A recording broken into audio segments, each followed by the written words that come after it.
What is up, YouTube? This is Alucard AFK with another MTGO game with commentary. So I'm with my buddy Corey, aka Decree27. Hello, everybody at YouTube. And you're playing Affinity, Master Affinity, right? Yes, the blue version with Master Ethereum as my hub. Very nice. And so let's get right into it. And you'll be playing out a Darksteel Citadel, a Midnight for 0, Springleaf Drum, tap it. And out comes Volt Scourge, Flying Lifelink 1/1. And pass the turn, you'll bring out a Steam Vent, so no idea what he is now. Serum Visions, Splinter Twin, or Storm, probably. We don't know at this point. So he'll dig a little bit and pass the turn, and then we will go with a Cranial Plating. Awesome card. Equipped creature gets 1/0 for each artifact you control. Attach Cranial Plating for 2 black. And tap sideways, attach it, and Volt Scourge is now a 7/1 on turn 2. So he'll go to 11, you'll go to 25. Again, no idea what he's playing, but the lifelink is very, very relevant.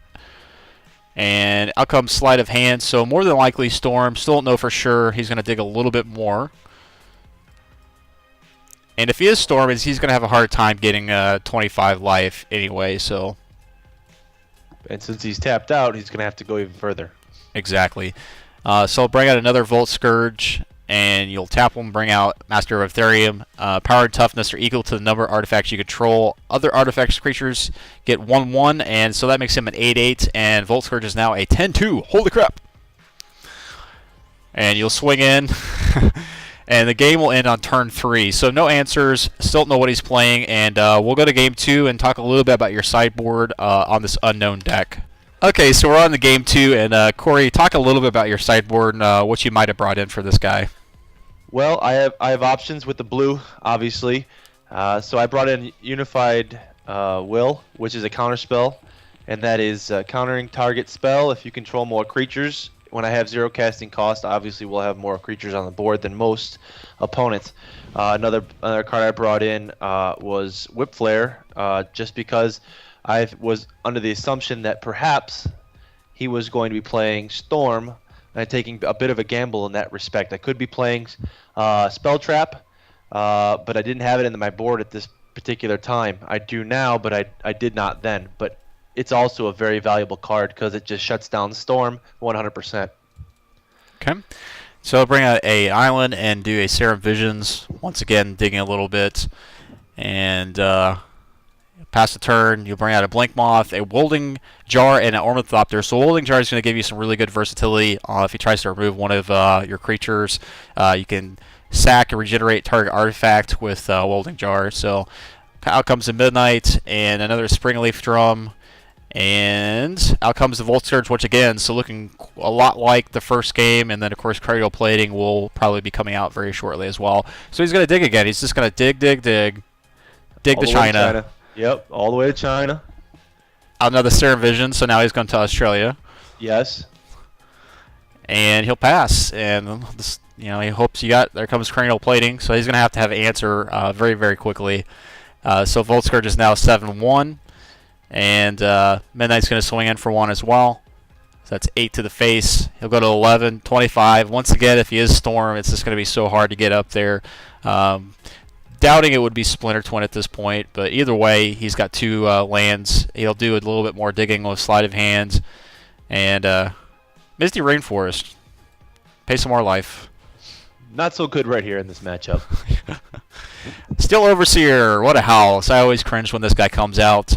Pithing Needle is about my only answer for him. And he'll swing in for 8/1. And he will go down to 10. So let's talk about his outs here as far as clearing the board or bouncing the board. I play Recall on my sideboard, but you had some interesting ideas on that. Well, Recall is 1 blue and 1 colorless. Is an instant spell and is used in primarily 2 fashions. You use it in a defensive mode, like so you don't die, or in an attack mode where you're going to push through the victory. Those 2 are the best options for Recall. You could also use it as just a plain old time walk, if you will. But that's basically what it is. There's other options out there for more casting costs, but he doesn't have the right mana to play it. Other decks have access to those mana pools, but Hercule Recall is only a time walk, and that's pretty much it. So Creeping Corrosion, 4 mana, would destroy all artifacts. Doubt he would have that in either Storm or Splinter Twin, but it is a pretty good card. But even if it was a deck that could play it right now, I mean, he's got 2 mana, and so he wouldn't have enough to play it anyway. So he's going to have to do some direct removal. Like, again, it's just going to slow you down. So, and because you got Welding Jar, so he's really doesn't have many outs here.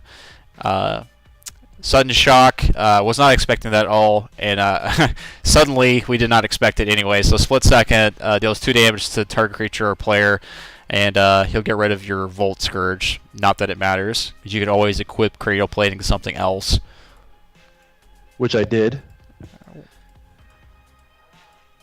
So he'll go to 7, and you'll equip it to the Flying Ornithopter, which is always great value. It's 0 casting cost. And his Scalding Tarn. So another sleight of hand. Where would he be going this time? He's already been to China and Australia. Perhaps he's going to Taiwan. So at this point we know he's Storm, and so he potentially can't go off next round. But I mean, he just didn't have the nuts. He didn't have all the pieces to his plan here. So bring out a island, and he's got already 1 red still stored up in his mana, and so Electrolyze. Still wasn't expecting that, but again, it doesn't really do much, right? Nope, it doesn't. What I was expecting at that point once he cast the Manamorphose was a Goblin Electromancer, and then he could just use his ramp up at that point. I did not expect to see Electrolyze in his deck, and I'm not quite sure if that's an orthodox card to play. It played earlier, it might have been a little bit more effective, but at this point it was doomsday for him since I had a Welding Jar on the board. The deck goes off with Electromancer, and without it, really, it's very difficult for Storm to win without it. Right. So you do your Welding Jar on a Steel Overseer, save him, we'll lose the Midnight, not that we care, and that's what'll happen. So his mana's tapped out. You bring out a Springleaf Drum and a Blink Moth. Tap your Steel Overseer. It's a 7/3. So that's just rubbing it in. So the game will end on turn 4. First game ended on turn 3. Not a lot he could do there. I wouldn't play cards like Electrolyze and Split Second, or Sudden Shock, but still didn't know really what it was other than until that Manamorph. So it was a valuable deck, to play. It's a valiant deck to play against, but I got to tell you, against this matchup, it's really about his ability to drop the Electromancer. The cards that I drop are 0 casting cost, and they're very fast. From the day one when Affinity first came out, Affinity was a powerhouse. It still is a powerhouse today. There are only a handful of cards that deal with Affinity on an effective basis, and unless you happen to have colors in your deck that enable you to play that card, you're not going to be able to keep up with Affinity's fast beats. Exactly. So I probably will do a couple more games like this, where or games in the future like this, where it's either Corey's games or my games. He has a lot more decks that are different than mine. Instead of watching me play Infect for the next month, you can watch him play Affinity and Splinter Twin and Storm. So a lot of great stuff there. Thank you, Corey. And comment, like, and subscribe, guys. We'll catch you later.